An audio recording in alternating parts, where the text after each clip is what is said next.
नमस्कार, मैं के एस त्रिपाठी आप सभी का स्वागत करता हूं आउटलुक क्लासेस में। पिछले क्लास में हमने यूपी कांस्टेबल री एग्ज़ाम के हिंदी विषय के सिलेबस के बारे में बात किया था। आज से हम प्रैक्टिस सेट शुरू करेंगे। आज के प्रैक्टिस सेट में मैंने सिर्फ और सिर्फ 15 प्रश्न ही रखे हैं। इन चुनिंदा 15 प्रश्नों को रखने के पीछे मेरा उद्देश्य आपको हिंदी व्याकरण से संबंधित कुछ कॉन्सेप्ट को समझाना है। सिर्फ 15 प्रश्नों में ही मैं ज़्यादा से ज़्यादा कॉन्सेप्ट को बताने की कोशिश करूँगा और ये सारे प्रश्न मैंने हर एक चैप्टर से, ग्रामर के जितने चैप्टर आज मुझसे हो सके हैं मैंने उन चैप्टर से लिए हैं। जिस तरीके से प्रश्न आपके एग्ज़ाम में पूछे जाते हैं मैंने वही प्रकार रखा है और उनके प्रश्नों के साथ साथ मैं आपको कॉन्सेप्ट बताने की कोशिश करूँगा। तो शुरुआत की 2-3 क्लास में आप कॉपी और पेन लेकर के ज़रूर बैठें और जो हम बताएं उसको साथ साथ आप नोट करते चलें। ये आगे आने वाले एग्ज़ाम्स के लिए बहुत ही इम्पॉर्टेंट होगा। तो ज़्यादा समय नहीं लेते हैं और शुरू करते हैं आज का प्रैक्टिस सेट। आपके सामने पहला प्रश्न है हिंदी विषय से। हिंदी वर्णमाला में व्यंजनों की संख्या। ध्यान रखिए, कई बार वर्णमाला के प्रश्न इस प्रकार से बनते हैं कि उसमें वर्णों की संख्या पूछ लेता है। तो एक बार मैं विकल्प पढ़ देता हूँ आपके सामने। 52 व्यंजनों की संख्या पूछ रहा है। व्यंजनों की संख्या 52 है, 33 है, 37 है या फिर 41 है। इसका सही जवाब आप सोचेंगे, तब तक इसके जो रिलेटेड प्रश्न है मैं वो आपको बताए दे रहा हूँ। या तो आपसे स्वर की संख्या पूछेगा, या तो व्यंजन की संख्या पूछेगा और या तो कुल वर्ण पूछेगा। कुल वर्ण। थोड़ा जल्दी लिख रहे हैं तो राइटिंग शायद ना बने, आप उसको इग्नोर करिएगा। जो कॉन्सेप्ट बता रहे हैं उस पर आप ज़्यादा ध्यान दीजिए। तो अगर स्वरों की संख्या पूछता है तो हिंदी में स्वरों की संख्या 11 है। इसके अलावा आप कोई भी विकल्प जल्दी चयन ना करें, 11 विकल्प सही होगा। व्यंजन की संख्या अगर पूछता है तो व्यंजनों की संख्या 33 है और कुल वर्ण की संख्या अगर पूछेगा तो 52 है। 11 ये स्वर कौन कौन से हैं ये भी मैं बता दे रहा हूँ। आ से लेकर के औ तक के जो 11 वर्ण हैं ये स्वर के अंतर्गत रखे गए हैं। व्यंजन की संख्या 33 है। इसमें स्पर्श व्यंजन, अंतस्थ व्यंजन और ऊष्म, इन 3 वर्णों को ही रखा गया है मुख्य। स्पर्श व्यंजनों की संख्या आपको पता होगा 25 है। का से लेकर के माँ तक इन्हें वर्गीय व्यंजन भी कहा जाता है। अंतस्थ 4 हैं, या, र, ल और वा, और ऊष्म व्यंजन भी 4 हैं। इन सभी को मिलाकर के इनकी संख्या 33 होती है। इन्हीं 33 को ही व्यंजन माना गया है। तो इस प्रकार से बी विकल्प आपका सही होगा। ध्यान रखिएगा, मैं एक बार फिर से बता दे रहा हूँ। स्वर 11 है, व्यंजन 33 है, कुल वर्ण 25 है। ये 3 प्रश्न आप जरूर याद रखिएगा। चलिए अगला क्वेश्चन देखते हैं। भाषा की सबसे छोटी इकाई कौन है? ये भी वर्णमाला से ही रिलेटेड प्रश्न है कि हिंदी भाषा की सबसे छोटी इकाई पूछ रहा है।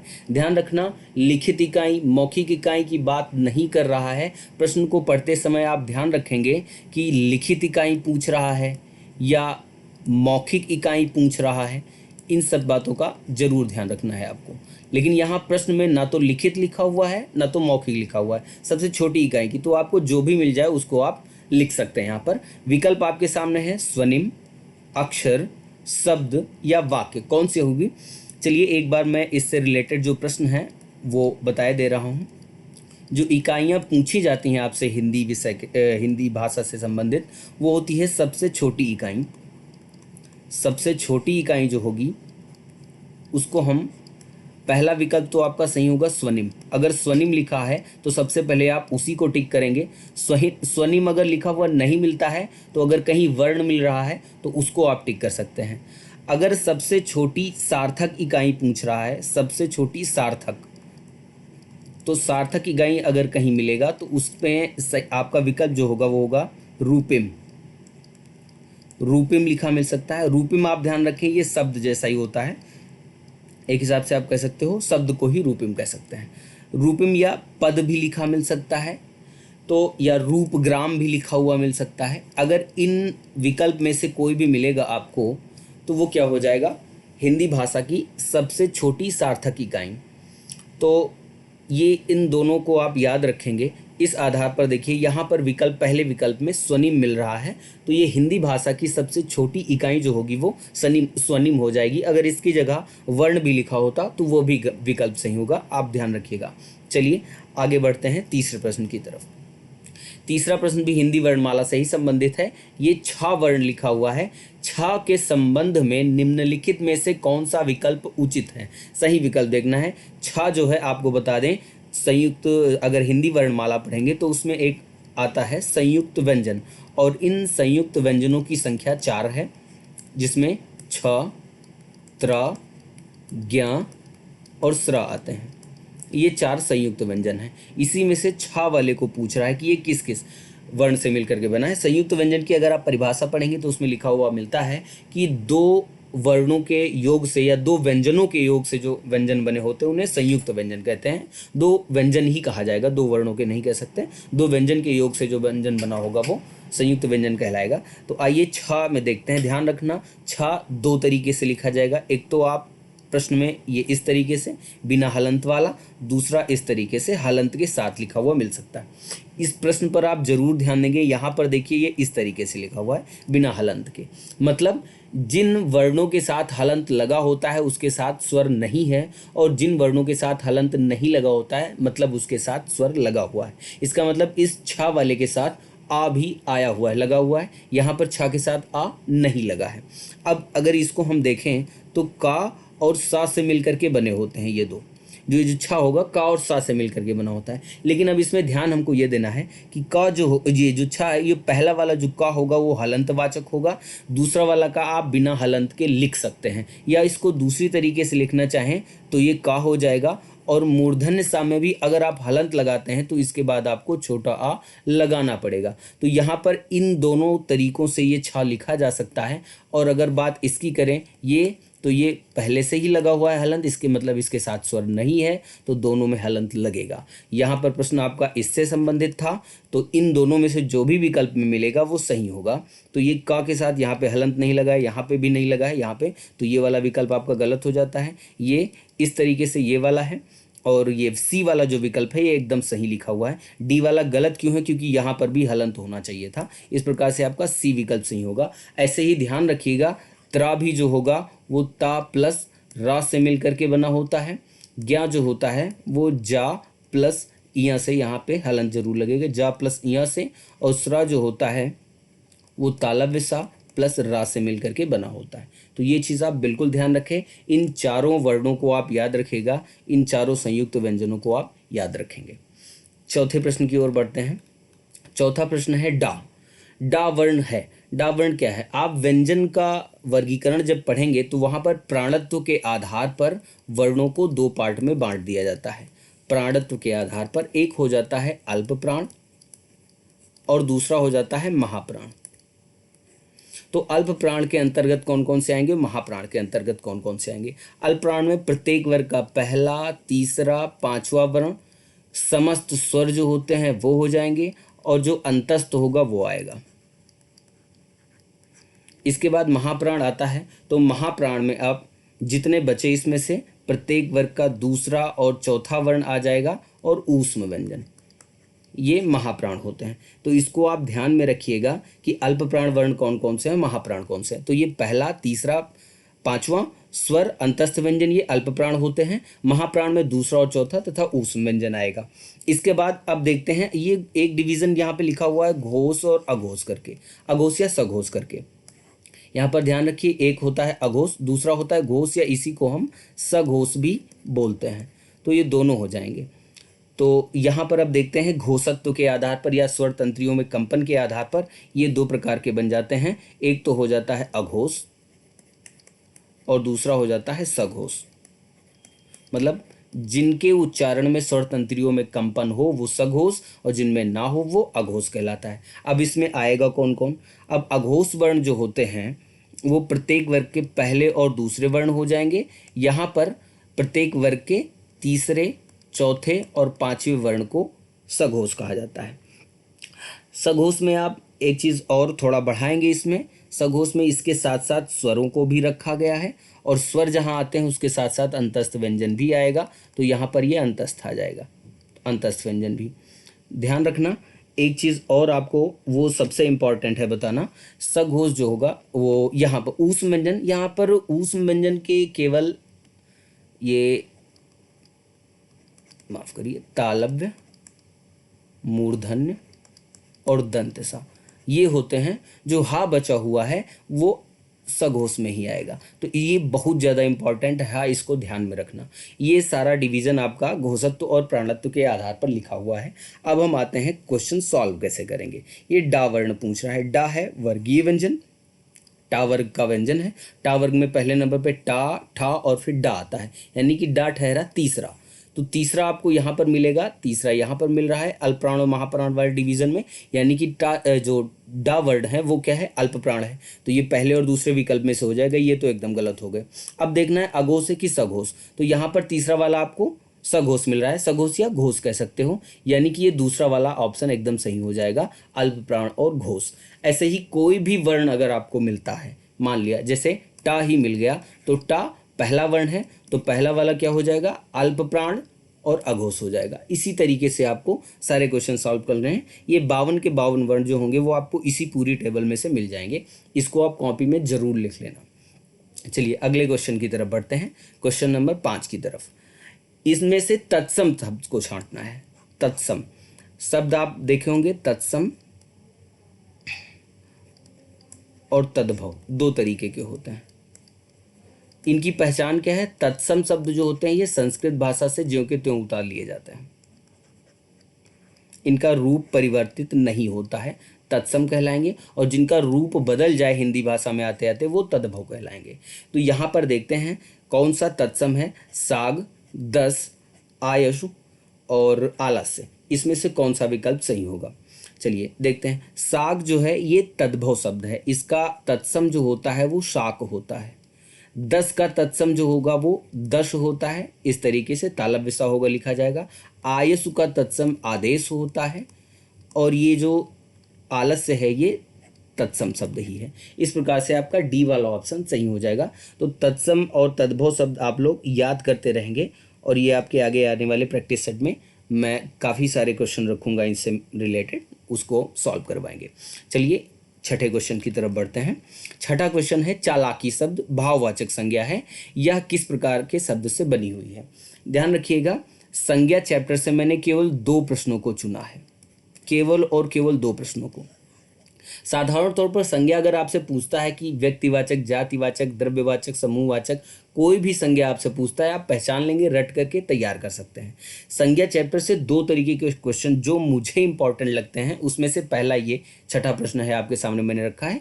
आगे दूसरा आएगा, मैं बताऊंगा उसको भी। चलिए फिलहाल यहाँ पर देखते हैं कि ये है क्या। संज्ञा का आप प्रकार पढ़ेंगे तो वहाँ पर एक प्रकार आपको संज्ञा का मिलता है भाववाचक संज्ञा, और भाववाचक संज्ञाओं के अंतर्गत भावों को रखा गया है। एक तरीका ये, एक ग्रामर में एक ये रूल होता है कि भाववाचक संज्ञाओं का निर्माण होता है, और इन भाववाचक संज्ञाओं का निर्माण या तो संज्ञा से हो जाएगा, संज्ञा का मतलब आप कह सकते हो व्यक्तिवाचक संज्ञा से, व्यक्तिवाचक संज्ञा से बन जाती हैं, जातिवाचक संज्ञा से भी बन जाती हैं, और सर्वनाम से बन जाती हैं। भाववाचक संज्ञाएं विशेषण से बन जाती हैं। तो इन शब्दों से भाववाचक संज्ञाएं बनती हैं। अब बनती कैसे हैं, इन शब्दों के बाद में कोई प्रत्यय लगा देंगे या कोई दूसरा शब्द जोड़ देंगे, जिससे वो एक भाववाचक संज्ञा बन जाती है। अब पता कैसे करेंगे कि ये बनी किससे है, तो ये जो मूल शब्द पूछे आपसे उसको उठाइए। चालाकी शब्द पूछ रहा है, यहाँ पर लिखिए चालाकी, और आप ध्यान दीजिए कि ये चालाकी बना किससे है, चालाक से बना हुआ है, इसी तरीके से चालाक से। तो ये चालाक शब्द अब है क्या, क्या चालाक शब्द व्यक्तिवाचक संज्ञा है। यहाँ से देखिए विकल्प में अपने आते हैं, चालाक शब्द से बना हुआ है, और चालाक शब्द आपको क्या लग रहा है, क्या ये क्रिया है, नहीं, सर्वनाम है, नहीं, जातिवाचक संज्ञा, नहीं, चालाक शब्द क्या है, विशेषण है। इसका मतलब चालाकी शब्द एक भाववाचक संज्ञा है जो विशेषण से बनी हुई है। इसी तरीके से मैं कुछ और आपको एग्जाम्पल देता हूँ, जैसे लिखा हुआ है स्त्री, ये स्त्री क्या है, जातिवाचक संज्ञा है, स्त्री से बन जाता है स्त्रीत्व, और स्त्रीत्व भाववाचक संज्ञा है। इसका मतलब हम कह सकते हैं स्त्रीत्व शब्द एक भाववाचक संज्ञा है जो जातिवाचक संज्ञा से बनी हुई है। उम्मीद करता हूँ ये बात आपको समझ में आई होगी। आगे आने वाले प्रैक्टिस सेट में और भी क्वेश्चन इससे रिलेटेड करवाए जाएंगे। ये कॉन्सेप्ट आपको बताना जरूरी था, मैंने बता दिया। इंपॉर्टेंट क्वेश्चन है, आप जरूर ध्यान में रखिएगा। 7वें क्वेश्चन की तरफ बढ़ते हैं। 7वां क्वेश्चन कह रहा है, ये शब्द से मैंने उठाया है, रूढ़ शब्द किसे कहते हैं। रूढ़। तो रचना के आधार पर शब्दों को 3 भागों में बांटा गया है। ध्यान दीजिए, यहाँ पर दूध वाला, घुड़सवार, नाक और लंबोदर, ये 4 विकल्प हैं आपके सामने।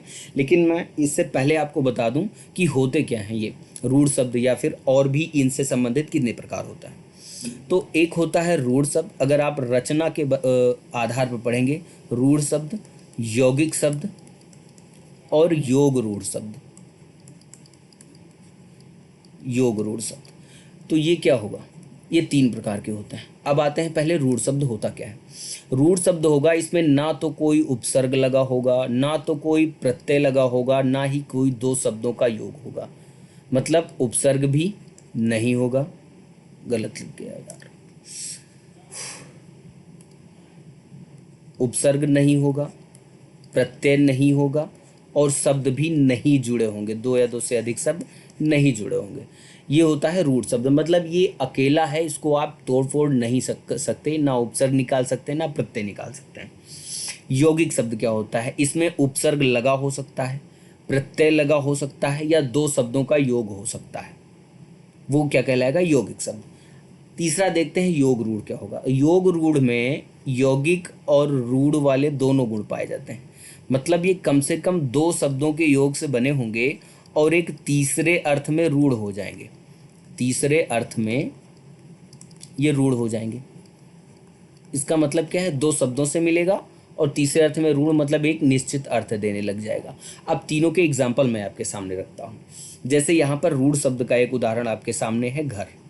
यहाँ पर देखिए, ये घर लिखा हुआ है, या कहते हैं जल लिखा हुआ है। इसमें ना तो कोई उपसर्ग लगा है, ना तो कोई प्रत्यय लगा है, ना ही इसको हम तोड़ सकते हैं, 2 शब्दों को योग से भी नहीं बना हुआ है।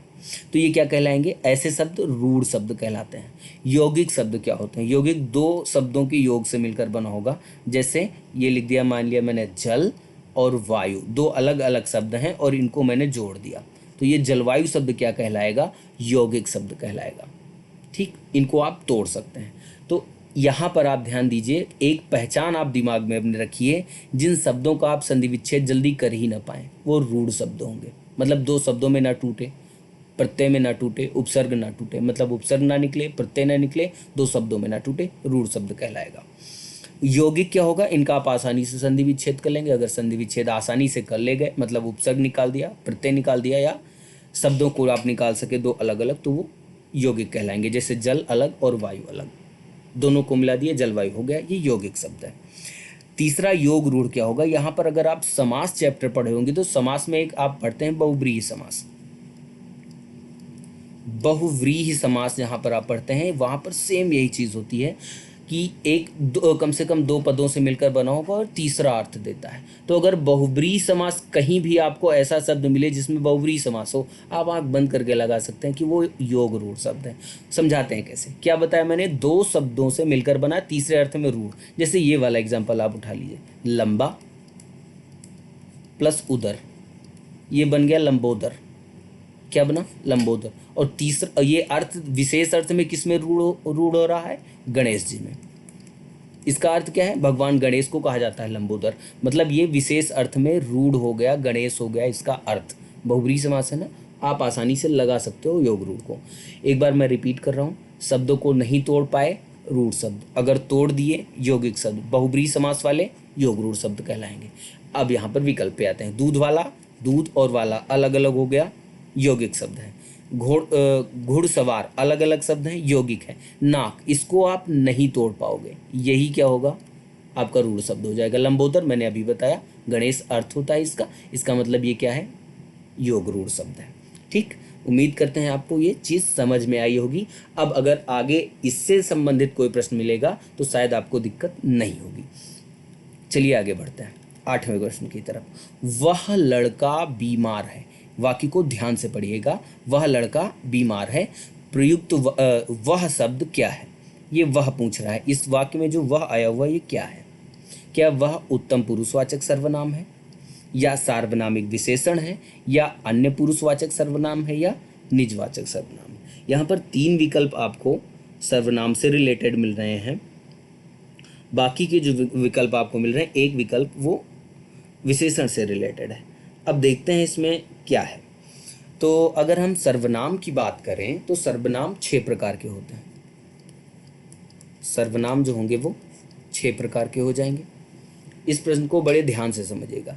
6 प्रकार के सर्वनाम होते हैं। पुरुषवाचक सर्वनाम, जिसमें मैं, तू, आप या इनसे बने हुए शब्द, जैसे मैं से हम हो गया, तू से तुम हो गया, तुम्हें हो गया, तुमको हो गया, आप से आपको हो गया, आपसे हो गया, आपका हो गया। ये सारे शब्द क्या कहलाएंगे? पुरुषवाचक सर्वनाम में। निजवाचक सर्वनाम होता है दूसरा प्रकार। निजवाचक सर्वनाम में क्या आएगा? निजवाचक सर्वनाम में आप रख सकते हैं, स्वयं रख सकते हैं, खुद रख सकते हैं। ऐसे शब्द अगर कहीं मिलते हैं तो वो निजवाचक सर्वनाम होंगे, जिनका प्रयोग कर्ता स्वयं के लिए करता है। एक होता है निश्चयवाचक सर्वनाम, जिसमें यह, वह और इनसे बने हुए शब्द, मतलब इनका वचन आप परिवर्तित कर दें, जैसे ये कर दें, वह कर दें, ये सब आएंगे। अनिश्चयवाचक सर्वनाम में कोई, कुछ, ये सब आता है। कोई, कुछ, ये सारी चीज़ें क्या होंगी? अनिश्चयवाचक सर्वनाम में। प्रश्नवाचक में ऐसे ही कौन, क्या, ये सब आते हैं। और संबंधवाचक में जो, सो, ये सब आता है। तो 6 प्रकार के होते हैं सर्वनाम। अब इसमें से आपको बताना है कि ये है क्या। उत्तम पुरुषवाचक सर्वनाम, उत्तम कर्ता अपने लिए करेगा, मतलब ये ऐसे सर्वनाम सब जिनका प्रयोग स्वयं कर्ता के लिए किया जाता है, या कहने वाला जो होता है, वक्ता जो होगा, उसके लिए जो प्रयोग किया गया। जैसे मैं दिल्ली जाऊंगा, यहाँ पर मैं क्या हो जाएगा? उत्तम पुरुषवाचक सर्वनाम। अन्य पुरुषवाचक सर्वनाम में जो वक्ता होगा वो श्रोता को जिसके बारे में जानकारी दे रहा होता है, वो अन्य पुरुषवाचक सर्वनाम होता है, जिसमें आएगा वह, वह। ये चीज़ ध्यान देना। अभी यहाँ पर वह है, लेकिन आप एकदम इससे ये न श्योर हो जाएं कि अन्य पुरुषवाचक सर्वनाम है। कैसे नहीं होगा मैं बताता हूँ। निजवाचक सर्वनाम मैंने अभी बताया, आप, स्वयं, खुद, ये सब क्या हो गए? निजवाचक। तो यहाँ पर कर्ता क्या है? लड़का। लड़का है यहाँ पर वाक्य का कर्ता, सब्जेक्ट जो। अब यहाँ पर लड़के के बारे में बताया जा रहा है, तो लड़का स्वयं के लिए प्रयोग तो कर नहीं रहा है, तो ये निजवाचक भी नहीं होगा। अन्य पुरुषवाचक, इसके बारे में जानकारी नहीं ली जा रही है, तो वो अन्य पुरुषवाचक भी नहीं होगा। और उत्तम पुरुषवाचक मैंने बताया अभी नहीं। ये सार्वनामिक विशेषण है। किस तरीके से है वो मैं आपको समझाता हूँ। यहाँ पर मैं इसको रेज के दे रहा हूँ।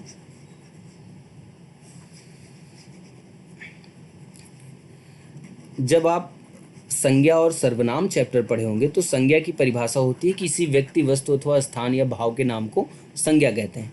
वही सर्वनाम की परिभाषा आप पढ़े होंगे कि सर्वनाम ऐसे शब्द होते हैं जो संज्ञा के स्थान पर प्रयोग किए जाते हैं।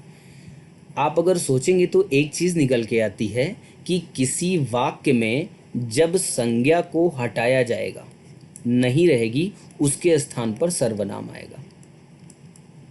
जब संज्ञा को हटाएंगे तब सर्वनाम वहाँ पर रखा जाएगा।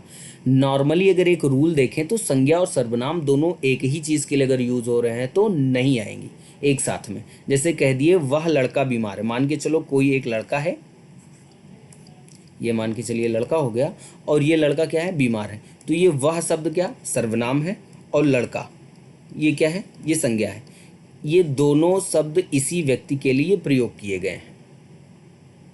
नॉर्मली क्या कह सकते थे? अगर सर्वनाम प्रयोग करना होता तो यहाँ पर क्या लिख देते कि वह बीमार है, काम चल जाता।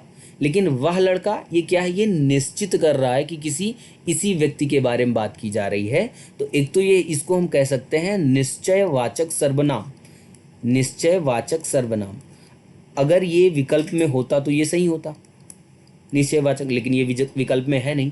तो आपको बता दूं, सेम वही चीज़ जो निश्चयवाचक सर्वनाम है, जब हम विशेषण पढ़ेंगे तो उसको सार्वनामिक विशेषण कहा जाता है। ये भी एक विशेषण का भेद है। तो यहाँ पर ये जो वह शब्द है ये सार्वनामिक विशेषण है।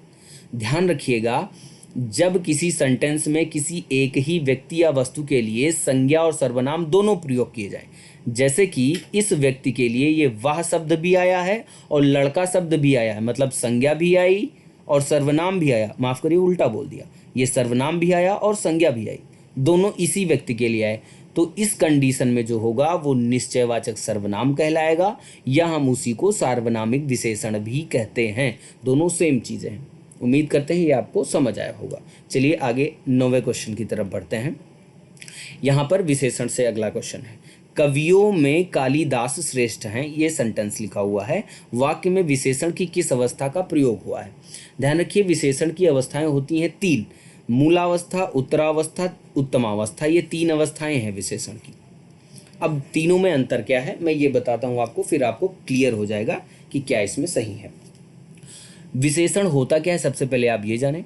विशेषण क्या है? संज्ञा या सर्वनाम की विशेषता बताने वाले शब्द क्या कहलाएंगे? विशेषण कहलाएंगे। ये सेंटेंस पढ़ते हैं। जब किसी एक व्यक्ति या वस्तु की विशेषता बताई जाएगी तो वो मूलावस्था कहलाएगा। जैसे कह दें राकेश सुंदर है, राकेश सुंदर। अभी यहाँ पर देखिए, सुंदर शब्द क्या है? राकेश की विशेषता, मतलब यहाँ पर सुंदर विशेषण है और किसी एक व्यक्ति के बारे में ही बात की जा रही है, तो यहाँ पर यह विशेषण की मूलावस्था होगी। दूसरा देखते हैं उत्तरावस्था क्या होती है। अगर दो लोगों में कंपेयर कर दें हम और कहें कि राकेश रमेश से सुंदर है, रमेश से सुंदर है, तो यहाँ पर देखिए, अब यहाँ पर दो लोगों की तुलना कर रहे हैं, तो राकेश और रमेश के गुण की तुलना हो रही है। सुंदर शब्द विशेषण है, तो जब दो लोगों के बारे में तुलनात्मक बताएंगे तो वो विशेषण की उत्तरावस्था कहलाएगी। अब उत्तमावस्था क्या होता है? जब दो से भी ज़्यादा हो जाएं और उसमें सब में से किसी एक को किसी विशेषता के आधार पर अलग किया जाए। जैसे कह दें कि राकेश सबसे सुंदर है, राकेश सबसे सुंदर है, इसका मतलब बहुत सारे लोग हैं वहाँ पर और उन सभी लोगों में राकेश सबसे ज़्यादा सुंदर है, तो ये विशेषण की उत्तमावस्था कहलाती है। जैसे कह दें पक्षियों में कौवा धूर्त है, तो जितने भी पक्षी हो गए वो बहुत हो गए, दो से ज़्यादा हो गए, तो वहाँ पर क्या होगा? उसमें से कौवे को एक अलग विशेषता प्रदान की गई कि वो धूर्त है, तो ये विशेषण की उत्तमावस्था कहलाएगी। अब यहाँ पर क्वेश्चन पर आते हैं। कवियों में कालिदास श्रेष्ठ हैं। यहाँ पर देखिए, कालिदास के बारे में बात की गई, लेकिन कवियों में मतलब जितने भी कवि हैं सारे कवियों को मिलाकर उनमें कालिदास सबसे श्रेष्ठ हैं। मतलब कई लोगों के बीच से कालिदास को श्रेष्ठ बताया गया, इसका मतलब ये विशेषण की उत्तमावस्था है। ठीक, चलिए आगे बढ़ते हैं 10वें नंबर पर। मेरे परिवार के कुछ सदस्य बाहर रहते हैं। वाक्य में प्रयुक्त कुछ शब्द किस प्रकार का विशेषण है? यहाँ पर है मेरे परिवार के कुछ सदस्य, यहाँ पर देखिए कुछ और सदस्य, ये दो क्वेश्चन है, दो शब्दों को आपको ध्यान में देना है, ध्यान रखना है। यहाँ पर ये विशेषण से ही मैंने क्वेश्चन उठाया है। विशेषण का प्रकार जो होता है वो मैंने ध्यान इस पर दिया है क्वेश्चन। तो विशेषण के जब हम प्रकार पढ़ेंगे तो एक प्रकार आपको मिलता है, वो एक जो डिवीज़न मिलेगा वो आपको मिलेगा गुणवाचक, गुणवाचक विशेषण, संख्यावाचक विशेषण, संख्यावाचक, परिमाणवाचक और सार्वनामिक विशेषण। अभी मैंने जो पिछले क्वेश्चन में आपको बताया था सार्वनामिक विशेषण के बारे में, जिसमें क्वेश्चन था वह लड़का बीमार, तो ये उम्मीद करते हैं ये तो आपको समझ में ही आया होगा। संख्यावाचक विशेषण क्या होता है? एक जब आप इंग्लिश में नाउन पढ़े होंगे, नाउन, तो वहाँ पर नाउन को पढ़ा होगा काउंटेबल और अनकाउंटेबल नाउन। तो यहाँ पर क्या है कि जिनको गिन पाए वो काउंटेबल, ना गिन पाए वो क्या होंगी? अनकाउंटेबल कहलाती हैं। तो जिन चीज़ों को या जिन व्यक्तियों या वस्तुओं को हम गिन लेंगे वो संख्यावाचक में जाएंगी और जिनको नहीं गिन पाएंगे वो परिमाणवाचक में जाएंगी। अगर आपको इसको पहचानना है तो उस शब्द के आगे संख्या लगा करके देखिए, अगर संख्या सटीक बैठ रही है तो वो संख्यावाचक होगा और अगर नहीं बैठ रही है तो परिमाणवाचक होगा। यहाँ पर देखिए सदस्य है, कुछ सदस्य आगे लिखा हुआ है ना। सदस्य क्या है? इसको हम गिन सकते हैं, 1 सदस्य, 2 सदस्य, 10 सदस्य, 12 सदस्य गिन सकते हैं, सही लग रहा है। इसका मतलब क्या है? ये संख्यावाचक। परिमाणवाचक का उदाहरण आपको बता सकते हैं, जैसे कहते हैं 1 दाल, 2 दाल, 3 दाल, 4 दाल, या 1 आटा, 2 आटा, 1 धन, 2 धन, ये सब सही नहीं लग रहा है, तो ये धन हुआ, चावल हुआ, आटा, ये सब क्या है? परिमाणवाचक में जाएगा। सार्वनामिक बताया ही मैंने। इसके अलावा जितने भी बचे, किसी का गुण, दोष, आकृति, आकार, रंग, रूप, ये सब क्या जाएगा? वो गुणवाचक में जाएगा। तो ये होता है सर्वनाम, माफ़ करिए, विशेषण के 4 भेद जो मेन है। अब दूसरी चीज़ यहाँ पर देखनी है। हाँ, एक तो ये कंफर्म हो गया कि ये संख्यावाचक तो है, तो तो संख्यावाची ये हो गया, परिमाणवाची होगा नहीं, इसका मतलब सी और डी विकल्प हो गए गलत। तो अब देखना है निश्चित है कि अनिश्चित है। तो ये देखिए, निश्चित और अनिश्चित कैसे कंफर्म करेंगे हम, कि अगर उसके सामने संख्या लिखी हुई है, जैसे 1, 2, 3, 4, मान लिया 2.5 लिखा हुआ है, 5.5 लिखा हुआ है, कुछ लिखा हुआ है, तो ये निश्चित है, तो ये निश्चित हो जाएगा। और अगर कोई कुछ ऐसे करके लिखा हुआ है तो ये क्या हो जाएगा, थोड़ा बहुत, तो ये सब क्या है, ये अनिश्चित में जाएगा। तो यहाँ पर देखिए क्या लिखा हुआ है, कुछ सदस्य आए हैं, तो कुछ सदस्य का मतलब क्या हुआ, 2-4 भी हो सकते हैं, 10-20 भी हो सकते हैं, मतलब निश्चित नहीं है, तो ये क्या जाएगा, अनिश्चित संख्यावाची में जाएगा। 1-2 उदाहरण मैं आपको इसके करके बता रहा हूँ। जब भी जैसे लिखा हुआ, मान के चलो लिखा हुआ है 20 लड़के, तो 2 सेगमेंट में ये देखा जरूर। एक पहला सेगमेंट जो होगा, पहला खंड ये निर्धारित करेगा कि वो निश्चित है कि अनिश्चित है। दूसरा जो खंड होगा वो ये निर्धारित करेगा कि वो संख्यावाची है या परिमाणवाची। अब आप देखिए 20 क्या है, निश्चित हो गया, तो ये हो गया निश्चित। और लड़के, इसको आप गिन सकते हैं कि नहीं, हाँ गिन सकते हैं, 1 लड़के, 2 लड़के, 3-4 लड़के, इसका मतलब ये हो गया संख्यावाची। तो 20 लड़के अगर कहें तो ये क्या है, निश्चित संख्यावाची विशेषण है। ऐसे ही 2 मुट्ठी दाल, अगर ये लिख दिया, अब आप देखो ये क्या है, 2 मुट्ठी, इसका मतलब कंफर्म हो गया कि 2 है, तो ये हो गया निश्चित। और दाल क्या है, परिमाणवाचक है, तो निश्चित परिमाणवाचक हो जाएगा। इसी तरीके से आप आगे आने वाले क्वेश्चंस को सॉल्व कर लेंगे। आगे बढ़ते हैं, विकल्प मैंने बताया इसका, हाँ निश्चित संख्यावाचक होगा इसमें। 11वें प्रश्न की तरफ बढ़ते हैं। पीला फूल लाना है, वाक्य में पीला शब्द क्या है। अब यहाँ पर देखिए पीला शब्द क्या है, ये आपको बताना है।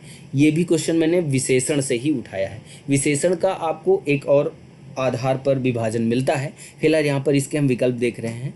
क्या पीला शब्द जो है वो विशेष विशेषण है, विधेय विशेषण है, क्रिया विशेषण है या अव्यय है, क्या है। तो चलिए एक बार देखते हैं। विशेषण का एक डिवीज़न आपको मिलेगा प्रयोग के आधार पर। प्रयोग के आधार पर विशेषण हो जाते हैं 2 प्रकार के, एक होता है विशेष विशेषण और दूसरा होता है विधेय विशेषण। विशेष विशेषण क्या होगा, देखिए विशेषण पहली बात क्या होता है, संज्ञा या सर्वनाम की जो विशेषता बताएगा वो विशेष विशेषण कहलाएगा। तो ये क्या हो गया, संज्ञा हो गई। अब अगर संज्ञा से पहले विशेषण लगा हुआ है तो वो विशेष विशेषण है। संज्ञा के बाद अगर विशेषण लिखा हुआ है तो वो विधेय विशेषण कहलाएगा। यहाँ पर देखिए फूल क्या है, संज्ञा है, फूल से पहले आया हुआ है तो ये क्या हो जाएगा, विशेष विशेषण, ये हो जाएगा। अगर विधेय विशेषण जानना है आपको, जैसे मैं ये कह दूं फूल पीला है, अब देखिए संज्ञा हो गई क्या, फूल, संज्ञा के बाद में आया हो विशेषण पीला, इसका मतलब ये क्या है, ये विधेय विशेषण है। ध्यान रखना, संज्ञा से अगर पहले विशेषण लिखा हुआ है तो वो विशेष विशेषण, संज्ञा के बाद लिखा हुआ है तो वो विधेय विशेषण कहलाएगा। क्रिया विशेषण क्या होता है, जो क्रिया की विशेषता बताएंगे वो क्रिया विशेषण है। अव्यय, ये अव्यय में 4 चीज़ें आती हैं, उसको हम बाद में डिस्कस करेंगे कि अव्यय होता क्या है। फिलहाल आप इतना जानिए, अव्यय एक अविकारी शब्द होते हैं, एक प्रकार के।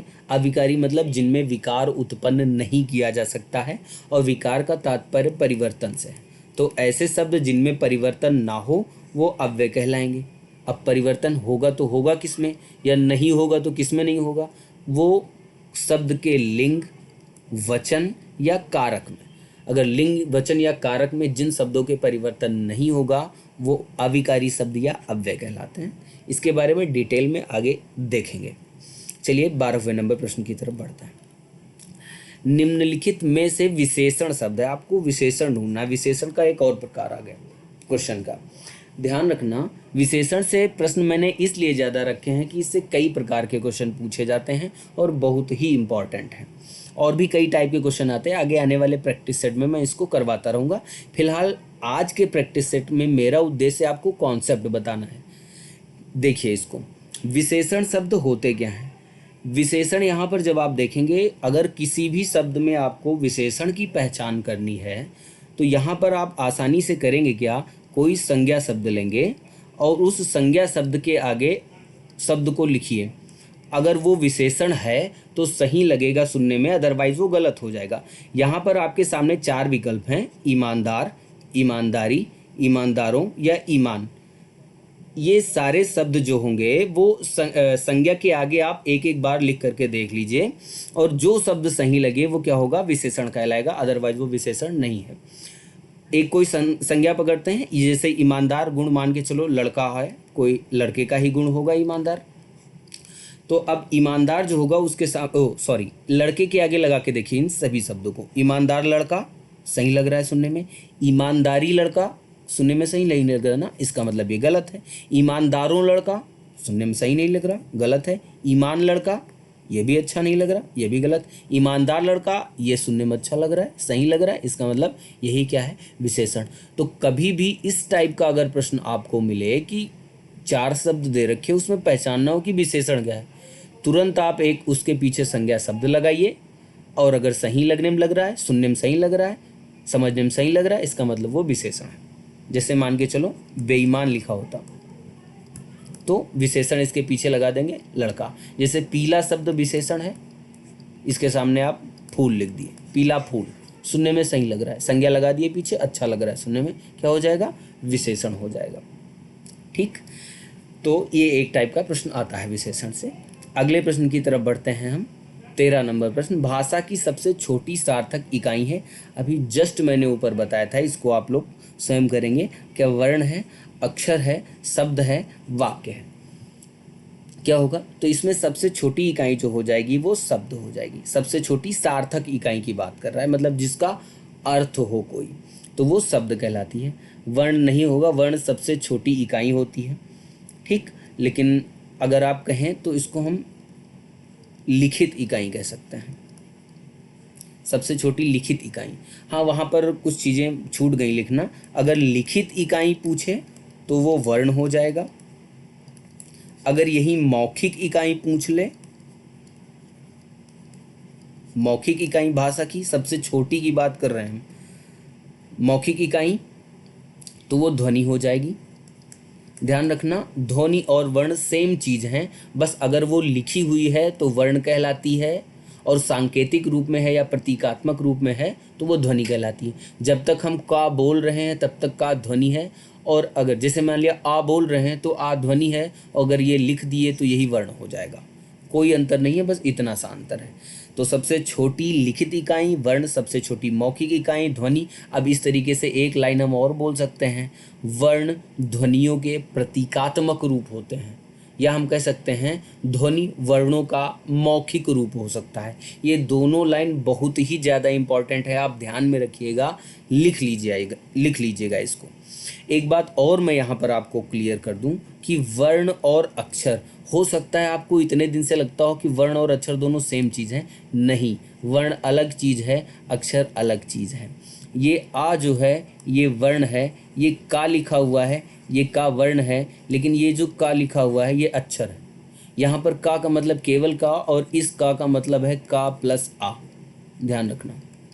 तो इसमें अंतर क्या है, वह छोटी से छोटी ध्वनि जिसके टुकड़े ना किए जा सकें वो वर्ण कहलाती है। ये हो गई वर्ण की परिभाषा, वह छोटी से छोटी ध्वनि जिसके टुकड़े ना हो। अब देखिए ये का लिखा हुआ है, इसके टुकड़े आप नहीं कर सकते, तो ये क्या हो जाएगा, वर्ण हो जाएगा। ध्वनि कौन सी है, यहाँ पर देखिए, इसको आप टुकड़े कर सकते हैं, 2 वर्णों में मैंने इसको तोड़ दिया, अब ये क्या होगा, टुकड़े हो गए। इसका मतलब ये का क्या है, ये वर्ण नहीं, ये का वर्ण नहीं है। का में क्या हो गया, 2 वर्ण है, का पर हलंत और आ, ये 2 वर्ण से मिलकर के ये का बना हुआ है। अब तो अक्षर क्या होते हैं, तो श्वास के एक आघात में उच्चरित होने वाली ध्वनि इकाई को अक्षर कहते हैं। ये ये जो का लिखा हुआ है ये क्या हो जाएगा, ये अक्षर हो जाएगा, क्योंकि एक आघात में हम इसको बोल रहे हैं। ठीक, जैसे का प्लस आ मतलब का। अब इसमें आएगा कौन कौन, ये मैं देख लेता हूँ एक बार। तो वर्ण है, जितने स्वर हैं वो सारे के सारे क्या हैं, वर्ण हैं। और अगर व्यंजन देखेंगे तो हलंत वाचक व्यंजन, या हम कह सकते हैं स्वर रहित व्यंजन, मतलब ऐसे स्वर जिनके साथ ऐसे माफ करिए ऐसे व्यंजन जिनके साथ स्वर न आया हो वो क्या कहलाएगा, वर्ण कहलाएंगे। और अगर अक्षर की बात करें तो समस्त स्वर ये अक्षर होते हैं क्योंकि एक बार में ये बोले जा सकते हैं। और इसमें क्या होगा, ये स्वर सहित, या हम कह सकते हैं आप, हाँ यही स्वर सहित व्यंजन, ये क्या कहलाएंगे, ये अक्षर कहलाएंगे। यहाँ पर व्यंजन लिखे दे रहे हैं यहाँ पर भी। मतलब जैसे ये लिखा हुआ है का, तो ये वर्ण है, ये वाला का क्या है, ये अक्षर है। अगर ये क्या छोटा आ लिखा हुआ है तो ये क्या है, ध्यान दीजिए ये वर्ण और अक्षर दोनों हैं क्योंकि देखिए स्वर दोनों जगह आ रहा है। मतलब आप एक लाइन ये भी याद रखना कि जो स्वर होता है वो वर्ण और अक्षर दोनों होता है। हो सकता है आपको ये बात थोड़ी नई लगी हो या समझ में ना आई हो, एक बार आप इसको फिर से सुनिएगा, फिर से समझिएगा। कॉन्सेप्ट ये वाला आप दिमाग में रखें कि वर्ण और अक्षर में अंतर क्या है। आगे की तरफ बढ़ते हैं, प्रश्न संख्या 14 की तरफ। यहाँ पर देखिए, वर्ष 2024 के T20 विश्व कप में भारत के खिलाड़ियों ने अच्छा खेल खेला, वाक्य में किस प्रकार की क्रिया का प्रयोग हुआ है। बात सही है भाई, 2024 में T20 वर्ल्ड कप जीत गई है इंडिया, एक भी मैच नहीं हारी, सारे मैच बढ़िया बढ़िया खेले, बखिया उधेड़ के रख दी पूरी दुनिया के। चलिए अब देखिए होता क्या है। अब आते हैं अपने क्वेश्चन पे। यहाँ पर क्रिया किस प्रकार की है ये आपको बताना है। तो खेल खेला ये क्रिया आई हुई है, ध्यान रखना। विकल्प क्या है, रंजक क्रिया, पूर्वकालिक क्रिया, प्रेरणार्थक क्रिया और सजातीय क्रिया। ये 4 विकल्प हैं आपके सामने, ये आपको बताना है। क्रिया चैप्टर बहुत बड़ा है, ये आज वाले प्रैक्टिस सेट में और अगला जो प्रैक्टिस सेट होगा कल वाला, उसमें मैं मिला करके लगभग इतना कवर कर लूँगा कि आपको क्रिया से संबंधित जो मेन चीज़ें हैं वो नहीं छूटेंगी। अभी मैं ये प्रैक्टिस सेट ख़त्म होने में लास्ट में मैं आपको बताऊंगा कि मैंने आपको कितना कुछ बता दिया है। यहाँ पर देखिए, ये कह रहा है रंजक क्रिया। तो सबसे पहले मैं आपको बता देता हूँ कि रंजक क्रिया होता क्या। रंजक क्रिया ऐसी क्रियाएं जो क्रिया में कोई, या कह सकते हो मुख्य क्रिया में कोई विशेषता ला देती है, उनको रंजक क्रिया कहते हैं। परिभाषा मात्र से ही आप इसको नहीं समझ पाएंगे, इसको आप पहचानने का तरीका ध्यान में रखिए। ध्यान रखिए कि ये 2 क्रियाओं से मिलकर के बनी होंगी, 2 क्रिया होंगी, ठीक, और दोनों के अर्थ अलग होंगे, जिनके क्या होंगे, अर्थ अलग होंगे। जैसे कहें मेरा मन मयूर नाच उठा, नाच उठा, तो ध्यान दीजिए नाचना एक क्रिया है, उठना एक क्रिया है। नाचने का अर्थ अलग है, उठने का अर्थ अलग है, लेकिन एक सेंटेंस जिसमें कहें मन मयूर नाच उठा, ये पूरा एक ही अर्थ दे रहा है। तो ये इस प्रकार की जो क्रिया होगी वो क्या होगी, रंजक क्रिया कहलाएगी। और भी कई सारे उदाहरण आगे आने वाले टाइम में मैं आपको बताऊंगा। फिलहाल आप ये समझिए कि रंजक क्रिया की पहचान क्या है। लास्ट में जाइए, 2 क्रियाओं से मिलकर के एक क्रिया बनी होगी, लेकिन उन दोनों क्रियाओं के अर्थ अलग होंगे। नाचना उठना अलग क्रियाएं हैं, लेकिन यहाँ पर इस सेंटेंस में दोनों एक साथ प्रयोग की गई हैं, एक अर्थ में प्रयोग की गई हैं, तो ये रंजक क्रिया कहलाएगी। आगे देखते हैं पूर्वकालिक क्रिया क्या होती है। पूर्वकालिक क्रिया के बारे में मैं आपको बता दूं कि जब कोई कर्ता 2 क्रियाएं करे, पहले एक करे तुरंत उसके बाद दूसरी क्रिया करे, तो जो पहली वाली क्रिया होगी वो पूर्वकालिक क्रिया कहलाती है। ठीक है, जैसे मैं कहूँ आपसे कि लड़का खाना खाकर सो गया, तो यहाँ पर देखिए 2 क्रियाएं हुई, खाना खाना और सो जाना। तो इसमें जो पहली वाली क्रिया होगी वो पूर्वकालिक कहलाएगी। तो ये खा कर क्या है, पूर्वकालिक क्रिया है। ठीक, इसकी पहचान क्या है, क्रिया के बाद में कर या करके लगा होता है। खाना खा करके सो गया, सो करके खेलने गया, सो करके उठा और खेलने गया, तो ये सारी चीज़ें जो होंगी वो पूर्वकालिक क्रिया में आएंगी। प्रेरणार्थक क्रिया, जब कर्ता स्वयं कोई काम ना करे, किसी के कहने पर करे, तो वो प्रेरणार्थक। जैसे शिक्षक ने छात्र से निबंध लिखवाया, मतलब ये क्या है, लिखवाया, खुद से नहीं लिखा, किसी की प्रेरणा से, टीचर ने प्रेरणा दी तब उसने लिखा। लिखवाया, पढ़वाया, लगवाया, चलवाया, तो ये सब क्या है, ये प्रेरणार्थक क्रिया है। जब मैं कोई काम स्वयं ना करूं, किसी के कहने पर करूं, तो वो क्या होंगी, प्रेरणार्थक क्रिया कहलाएंगी। सजातीय क्रिया क्या होती है, यहाँ पर जब क्रिया और कर्म दोनों एक ही धातु से बने होंगे तो वो क्या कहलाएगा, सजातीय क्रिया कहलाती है। मैं एक नया शब्द आपको मिला, धातु। ये क्या होता है, जो क्रियाओं का मूल रूप होता है वो धातु कहलाता है। जैसे खेलना एक क्रिया है, इसकी मूल धातु है खेल, और खेल से बना है खेलना, ठीक, तो ये क्रिया हो जाएगी। अब यहाँ पर देखिए क्या आया, खेल इस वाक्य में कर्म है, खेला क्रिया है, और दोनों ही खेल धातु से बने हुए हैं, मतलब क्रिया और कर्म दोनों एक ही धातु से बने हैं, तो वो सजातीय क्रिया कहलाएगी। ठीक, तो इसका विकल्प होगा सजातीय क्रिया।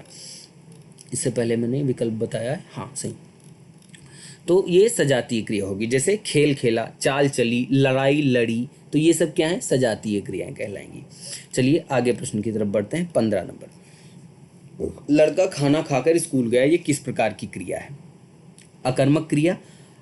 अगले वाले प्रैक्टिस सेट में मैंने अकर्मक क्रिया और सकर्मक क्रिया क्या होती हैं, एक कर्मक दुई कर्मक क्या होती हैं, उस टाइप से प्रश्नों को रखा है, तो वो आगे आने वाले में बताएंगे। फिलहाल आप ये जानिए ये अकर्मक क्रिया नहीं है। इनमें मैं आपको बता दूं, अकर्मक क्रियाएं ऐसी होती हैं जिन क्रिया के साथ कर्म नहीं लगा होता है। प्रेरणार्थक क्रिया जब स्वयं न काम करके किसी के कहने पर करें। रंजक क्रिया दो क्रियाओं से मिलकर बनी होंगी, क्रिया में विशेषता ला देती है मूल अर्थ में।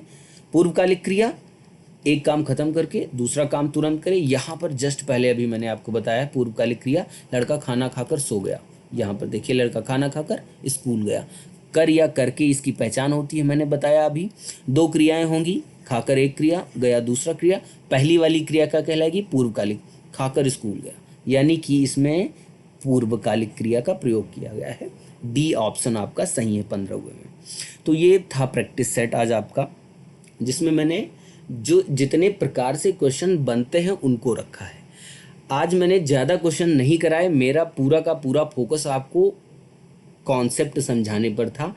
मेरा मानना है कि अगर आप क्वेश्चन को रट करके जाएंगे तो कितने क्वेश्चन रट लेंगे, 2000 4000, लेकिन अगर आपके दिमाग में वो कॉन्सेप्ट बैठ गया तो फिर आप 1-2 लाख क्वेश्चन कर सकते हो, चाहे जितने क्वेश्चन आपके सामने रख दिए जाएं। जैसे यहाँ पर मैं आपको ये, आप अगर रट कर के जाएं कि लड़का खाना खाकर स्कूल गया, इसमें पूर्वकालिक क्रिया है, लेकिन अगर आप एक लाइन केवल इतना समझ लें कि कर या करके लगा होता है, दो क्रियाएं होंगी, पहली वाली क्रिया पूर्वकालिक क्रिया कहलाती है, क्या दिक्कत है आपको। अब आपको चाहे जितने क्वेश्चंस दिए जाएं आराम से आप कर सकते हैं, पूर्व क्रिया को पहचान सकते हैं, रंजक क्रिया पहचान सकते हैं, प्रेरणार्थक क्रिया पहचान सकते हैं। तो मेरा आज के इस प्रैक्टिस का मेन फोकस यही था कि आपको ज़्यादा से ज़्यादा कॉन्सेप्ट बता दिए जाएं। आज के प्रैक्टिस सेट में मैंने आपको वर्णमाला से कुछ क्वेश्चंस बताए हैं, थोड़े अभी बाकी हैं, आगे आने वाले क्वेश्चन प्रैक्टिस सेट में दूसरे वाले में मैं आपको वो भी क्लियर कर दूंगा। संज्ञा से जो इम्पोर्टेंट क्वेश्चंस हैं मैंने वो उठाए हैं। आज संज्ञा से मैंने केवल एक ही प्रश्न लिया है, अगले वाले में एक मैंने और डाला है, जो मुझे 2 इम्पॉर्टेंट लगते हैं वो मैंने लिए हैं। यहाँ पर अगला मैंने शब्द से एक क्वेश्चन लिया था, तो शब्द कोई इतनी इंपॉर्टेंस मैंने नहीं दी है, क्योंकि ज़्यादा चीज़ में आप रट करके इसको निकाल सकते हैं। आज का मेरा फोकस समझाने पर ज़्यादा था। सर्वनाम से और विशेषण, विशेषण क्या होता है, इसके प्रकार मैंने सब बता दिए।